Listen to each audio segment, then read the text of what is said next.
اس طرح تو ہونا تھا، ایسا ہنگامہ تو اب برپا کیا ہی جانا ہے، یہ سارا کھیل سجایا ہی اسی لیے گیا ہے۔ یہ میلہ جس چادر کو چھپنے کے لیے لگایا گیا ہے وہ مملکت خداداد پاکستان کی سالمیت، بقا اور استحکام کی چادر ہے۔ اس ملک کے 50 سال سے گروی شدہ نام نہاد اقتدار اعلیٰ پر مکمل قبضے پر بڑی طاقتوں میں جنگ اس دن سے شروع ہو گئی تھی جب 11 اکتوبر 2011 کو امریکی وزیر خارجہ ہیلری کلنٹن کا فارن پالیسی میگزین میں مضمون امریکاز پیسیفک سینچری، امریکہ کی بحر الکاہل میں اگلی صدی کے عنوان سے شائع ہوا تھا۔ اس مضمون میں اس نے تمام امریکی تھنک ٹینکوں کی مرتب کردہ خارجہ اور عسکری پالیسی کا واضح خاکہ بتایا تھا۔ اس نے لکھا تھا کہ آئندہ صدی کی امریکی سیاست اور خارجہ پالیسی کا مرکز افغانستان اور عراق کے بجائے ایشیا ہوگا، جس کی بنیادی وجہ ابھرتی ہوئی عالمی قوت چین کی معاشی اور جغرافیائی ناکہ بندی ہے۔ ٹھیک 8 سال بعد 4 نومبر 2019 کو امریکی عسکری قوت کے مرکز پینٹاگون نے اپنی اس پالیسی کے مرکز و محور ایشیا کا حدود اربع بھی بتا دیا کہ اب امریکہ بحر ہند اور بحر الکاہل کے سمندروں پر مکمل اختیار اور قبضے کی جنگ میں داخل ہو رہا ہے۔ اسے انڈو پیسیفک اسٹریٹجی کا نام دیا گیا۔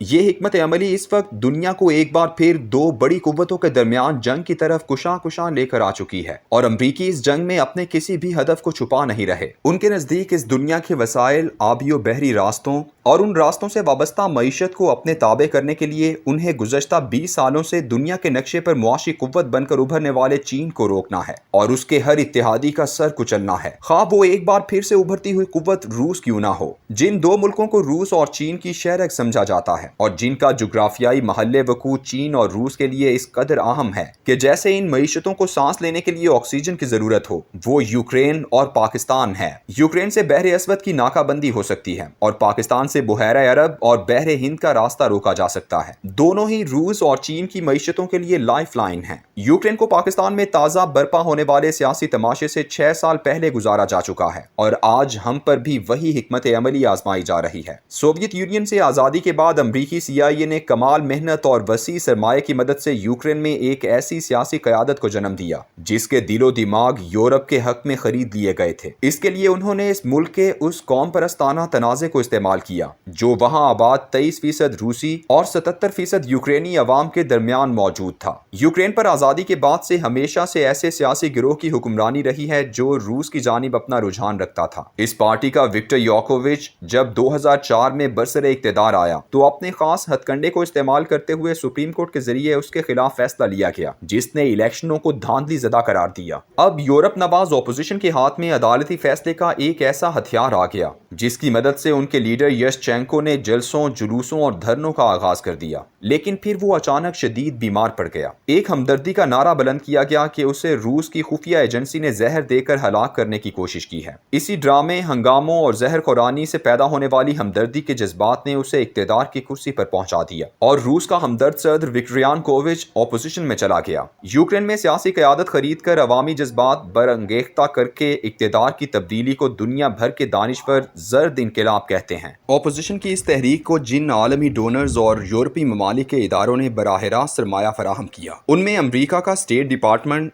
USAID، national democratic institute for international affairs, freedom house, international republican institute, George Soros, open security شامل تھے، جبکہ 1988 سے ہی امریکہ کا national endowment fund for democracy Ukraine کی سیاسی پارٹیوں کو خفیہ طور پر سرمایہ فراہم کرتا چلا آ رہا تھا۔ جب ان بکاؤ سیاسی پارٹیوں نے سپریم کورٹ کی مدد اور میڈیا کے پروپیگنڈے کے ذریعے روس کے حمایت یافتہ صدر کا تختہ الٹ دیا تو گارڈین کے ذریعے ان تمام غیر ملکی اداروں کے نام بھی شائع کروا دیے گئے جو اس زرد انقلاب میں فنڈ مہیا کرتے تھے۔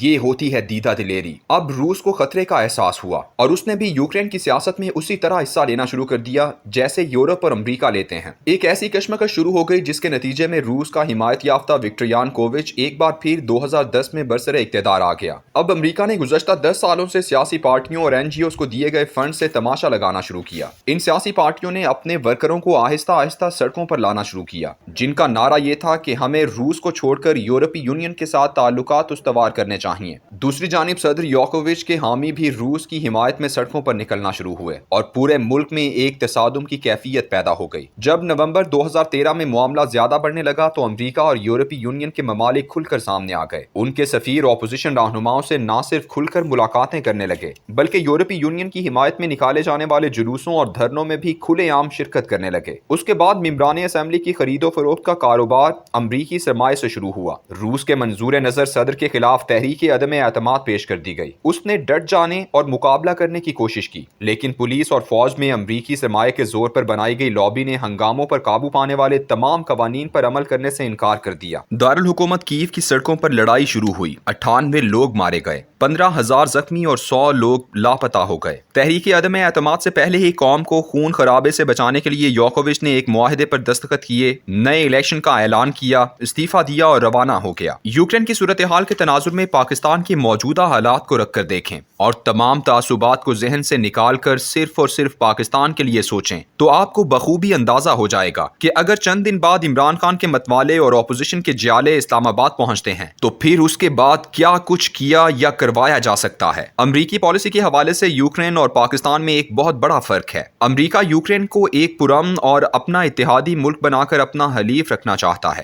جبکہ پاکستان کے بارے میں اس کی پالیسی یہ ہے کہ اسے مسلسل عدم استحکام کا شکار، معاشی طور پر پسماندہ اور مستقل افراتفری کا شکار ملک بنایا جائے۔ ایسے میں قوت و اقتدار کی وہ جنگ جو امریکہ نے اگلی پوری صدی کے لیے چین کے خلاف شروع کر رکھی ہے، اس میں پاکستان اب ایک عالمی کھینچا تانی کا اہم مرکز بن چکا ہے۔ ایک خونریز ہنگامے کی دیر ہے، ایک چنگاری کے سلگنے کی بات ہے، اور اس کے بعد جو ہوتا نظر آ رہا ہے اس میں نہ سیاست بچے گی، نہ سیاست دان، نظام بچے گا اور نہ نظام کے پروردہ وہی رہے گا جو اس کشمکش میں جیتے گا۔ اور ایک بات یاد رکھو، یہ کوئی نظریاتی جنگ نہیں ہے، اور جب جنگ کسی نظریے کے لیے نہ ہو بلکہ صرف اور صرف اقتدار اور غلبے کے لیے ہو تو پھر وہاں وہی جیتتا ہے جو طاقتور ہوتا ہے۔